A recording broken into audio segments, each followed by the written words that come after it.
There's been this attempt to identify masculine competence and power, let's say, but mostly competence with tyranny. And that's very, very hard on young men. It's also hard on young women, for that matter. But it's very helpful for people to hear that they should make themselves competent and dangerous and take their proper place in the world, because it's the alternative to being weak. And weak is not good. The people who shoot up the high schools, they're weak. They're weak. And life is a very difficult process, and you're not prepared for it unless you have the capacity to be dangerous. That doesn't mean that you should be cruel. It doesn't mean any of that. There's a statement in the New Testament, the meek shall inherit the earth. But the meek isn't well translated. It means something more like, those who have swords and know how to use them but keep them sheathed will inherit the world. That's a way better way of thinking about it. You have to be powerful and formidable and then peaceful, in that order, right? And that's not the same as being naive and weak and harmless, which is what young men are being encouraged to be. It's like, that's a very bad idea. It's a very bad idea, because naive, weak, and harmless means that you can't withstand the tragedies of life. You can't bear any responsibility. You'll end up bitter. And when you get bitter, then you get dangerous.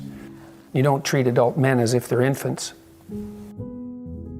But the young men really need to hear this more, I think, is that you should be a monster. You know, because everyone says, well, you should be harmless, virtuous. You shouldn't do anyone any harm. You should sheath your competitive instinct. You shouldn't try to win. You know, you don't want to be too aggressive. You don't want to be too assertive. You want to take a back seat and all of that. It's like, no. Wrong. You should be a monster, an absolute monster, and then you should learn how to control it. Someone who is incapable of cruelty is a higher moral being than someone who is capable of cruelty. And I would say, and this follows Jung as well, that that's incorrect, and it's dangerously incorrect, because if you are not capable of cruelty, you are absolutely a victim to anyone who is. And so part of the reason that people go watch anti-heroes and villains is because there's a part of them crying out for the incorporation of the monster within them, which is what gives them strength of character and self-respect, because it's impossible to respect yourself until you grow teeth. And if you grow teeth, then you realize that you're somewhat dangerous, or maybe somewhat seriously dangerous, and then you might be more willing to demand that you treat yourself with respect and other people do the same thing. And so that doesn't mean that being cruel is better than not being cruel.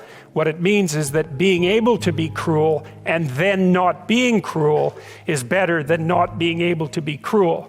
Because in the first case, you're nothing but weak and naive. And in the second case, you're dangerous, but you have it under control.